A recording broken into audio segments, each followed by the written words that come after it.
Bonjour. Bonjour. Donc, on aimerait savoir d'abord pourquoi avez-vous décidé de participer à ce débat? J'ai décidé de participer à ce débat parce que je trouve que c'est un sujet très intéressant déjà.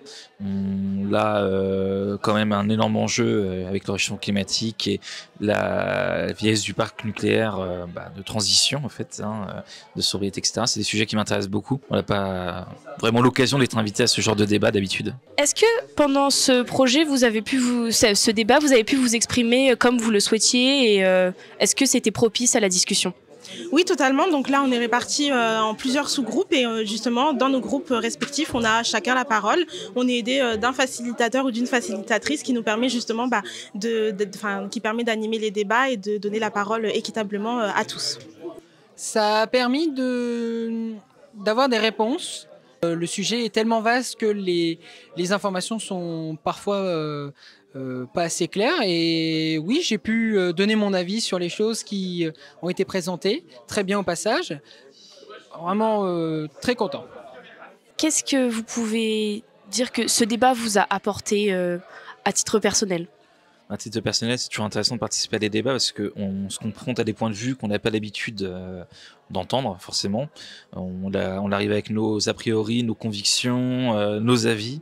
Finalement, ça remet en question des choses, ça remet en contexte un peu notre vision. Et puis nos avis peuvent changer aussi. Moi, par exemple, mon avis a changé sur cette question. Bon, je ne vais pas dire ce que je pense parce qu'on n'a pas encore fini nos travaux, mais bon, c'est quand même assez salvateur de se dire qu'on va écrire quelque chose qui sera peut-être utile pour le choix que feront nos parlementaires certainement dans les mois qui viennent ou dans les années qui viennent. Énormément d'informations sur le nucléaire, sur comment ça fonctionne, sur les risques, mais aussi sur les avantages que le nucléaire peut avoir. Et est-ce que vous pensez donc que ce projet est réalisable? C'est difficile de le dire parce qu'on voit le temps que ça prend pour pouvoir faire un projet tel quel. C'est de grande ampleur. Donc, faut voir. J'attends de voir maintenant comment ça se développe et puis surtout ce que le débat va apporter à tout ceci. Et est-ce que du coup vous pensez que ce projet est réalisable?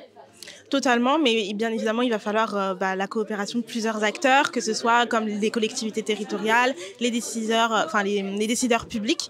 Et du coup, oui, c'est des décisions qui sont complètement possibles de faire et de mettre en place, mais il faut une coopération collective, tout simplement.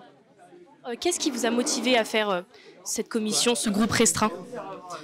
Déjà le sujet en lui-même, comme ça a été évoqué en fait quand on a présenté, c'est un sujet qui est assez obscur pour beaucoup de personnes, jeunes ou pas, et pour moi aussi. Donc déjà j'avais envie d'en apprendre plus.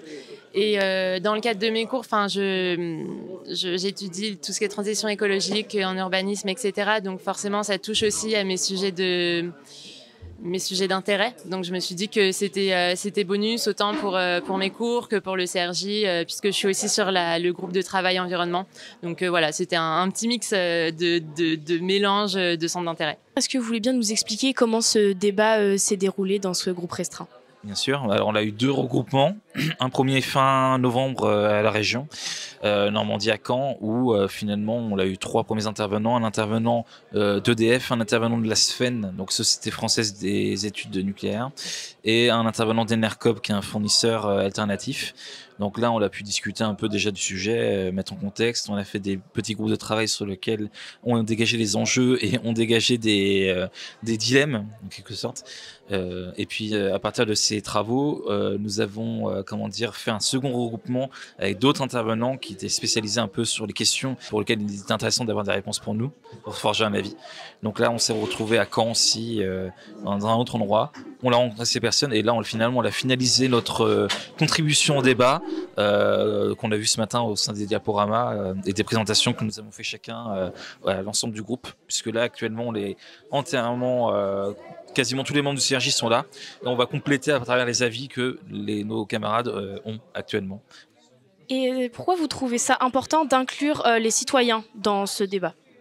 C'est celles et ceux qui sont le plus proches des infrastructures. Oui, aux citoyens et surtout aux jeunes, puisque c'est un petit peu ce qu'on représente au CRJ. Donc c'est important que dans le débat public, il y ait aussi la place à des jeunes qui ont des parcours de vie différents et des points de vue qui sont différents également. Et qu'est-ce que vous pensez que ça peut apporter au CRJ? Déjà, je pense que pour chacun, ça permet encore une fois d'alimenter nos réflexions, de s'ouvrir à d'autres sujets auxquels, par exemple, on a parfois du mal un peu à se saisir en tant que jeune. Donc là, le sujet du nucléaire en l'occurrence.